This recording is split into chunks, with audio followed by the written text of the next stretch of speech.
Welcome. सो इस video में हम simple interest and compound interest से रिलेटेड ट्रिक्स के बारे में डिस्कशन करेंगे। So let's start. सो सबसे पहले हम सिंपल इंटरेस्ट की ट्रिक्स को डिस्कस करते हैं। सबसे पहला जो केस आता है उसमें होता है कि आपको बोलता है आपके पास पहले पी रुपए थे, कुछ समय के बाद ये एन गुना बढ़ गए यानी एन पी हो गए।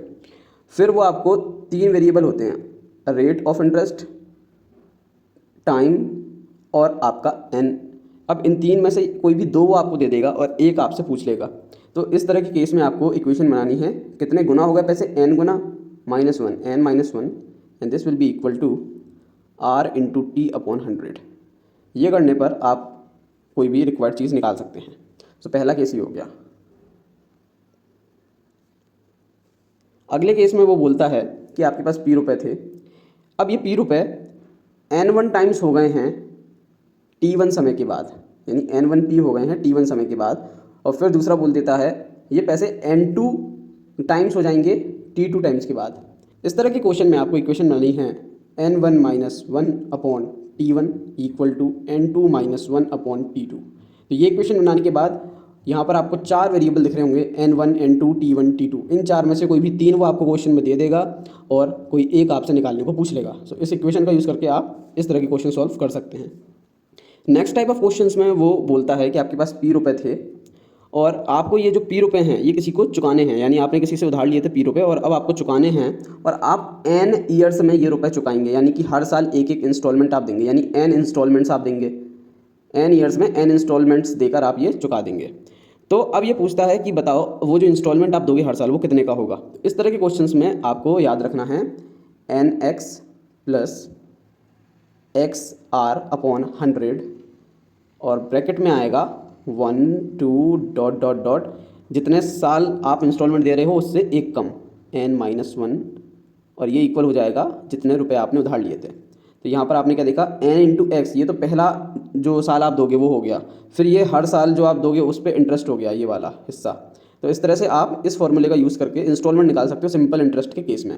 n into x plus x R upon 100 और ब्रैकेट के अंदर 1 से लेके 1 + 2 + 3 प्लस डॉट डॉट डॉट जितने साल आपने इंस्टॉलमेंट लिए हैं चुकाने के लिए उससे एक कम n-1 तक और इक्वल टू पी कर दोगे तो आपका इस तरह के क्वेश्चन सॉल्व। और यहाँ पर जो ये x है यही है वो इंस्टॉलमेंट का अमाउंट जो आप हर साल चुकाओगे, x is the instalment.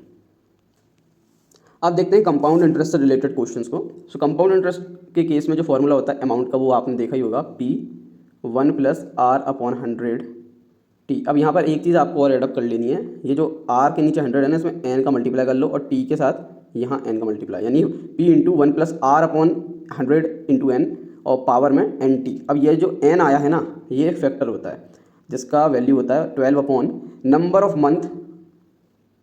Of month महीने जिस पर कंपाउंडिंग हो रही है, on which compounding is done. ठीक है, नंबर ऑफ मंथ जिस पर कंपाउंडिंग की जा रही है।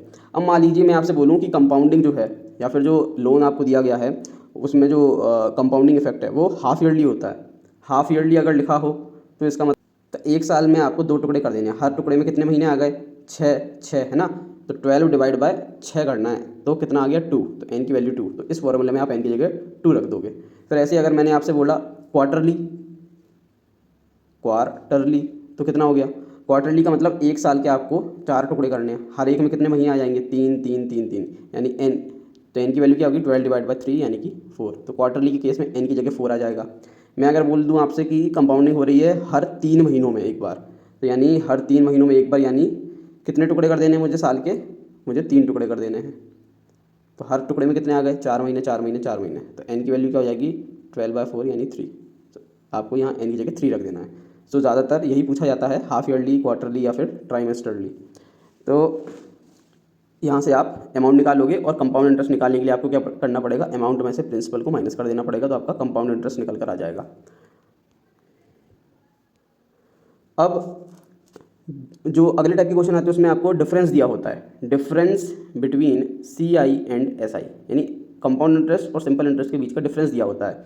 अगर ये 2 साल का डिफरेंस है क्वेश्चन में, 2 ईयर का डिफरेंस, तो उसे कैसे निकालते हैं हम लोग, P इंटू R अपॉन 100 इसका स्क्वायर, P इंटू R/100 का स्क्वायर, ये 2 ईयर के डिफरेंस के बराबर होता है। अगर क्वेश्चन में आपसे बोलते 3 ईयर का डिफरेंस, तो 3 ईयर का जो डिफरेंस होता है उसके लिए आपको क्या करना है 300 + R अपॉन 100 और इंटू कर देना है P R/100 स्क्वायर। तो ये 3 ईयर का डिफरेंस होता है। तो इन दोनों इक्वेशन को यूज़ करके आप इस टाइप के क्वेश्चन सॉल्व कर सकते हैं। इसके बाद आपसे पूछते हैं कंपाउंड इंटरेस्ट वाले क्वेश्चंस में कि मान लीजिए आपके पास पी रुपए थे, वो n गुना बढ़ गए, NP हो गए t सालों में R% रेट ऑफ इंटरेस्ट पर। तो इस केस में इक्वेशन जो आपको यूज़ करनी है वो है n equal to 1 plus R/100 की पावर t। इस इक्वेशन को यूज़ करके वो आपको कोई भी 3 में से 2 वेरिएबल देंगे, या तो n दे देगा, r दे देगा, t पूछ लेगा, या t और r दे देगा, n पूछ लेगा। तो ये इक्वेशन आपको यूज़ करनी है।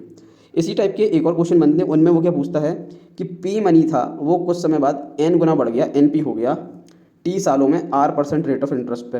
तो आपको कौन सी इक्वेशन यूज़ करनी है कि अब वो जो मनी है nx जो है, अब वो मनी nx हो जाएगा कितने सालों में, xt सालों में।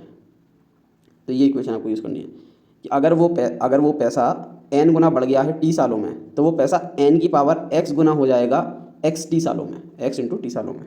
अगला टाइप ऑफ क्वेश्चन आता है कि रेट ऑफ इंटरेस्ट जो है वो आपको अलग अलग दी होती है हर साल के लिए, कि फर्स्ट साल के लिए रेट ऑफ इंटरेस्ट R1 है, सेकंड साल के लिए R2 है, थर्ड साल के लिए R3 है। तो आपको क्या करना है इस टाइप के क्वेश्चन में, amount will be equal to P1 plus पहले साल का rate of interest R1 100 into second साल का rate of interest 1 plus R2/100 और थर्ड साल का इंटरेस्ट 1 प्लस R3/100। इस तरह से आपको इस टाइप के क्वेश्चन सॉल्व कर देने हैं। अब अगर कभी कभार क्या होता है कि हमें जो टाइम है वो रेशनल नंबर में दिया होता है 5/2 ईयर्स, कि जो इंटरेस्ट है वो 5/2 ईयर्स तक चल रहा है। तो इस टाइप के क्वेश्चन कैसे सॉल्व करेंगे, 2/5 को सॉल्व करेंगे तो आएगा 2.5, यानी कि 2 साल पूरे पूरे और 1 साल आधा। तो यानी 2 साल के लिए तो हम पूरा फॉर्मूला लगा देंगे P1 प्लस R/100 2, और जो वो आधा बचा हुआ है ना साल, तो आधे साल के लिए क्या होता है, हाफ ईयरली के लिए रेट ऑफ इंटरेस्ट जो है वो आधी हो जाएगी और टाइम जो है वो 2 इंटू टी हो जाएगा। वही n वाला फंडा जो हमने शुरू में पढ़ा था वो हो जाएगा।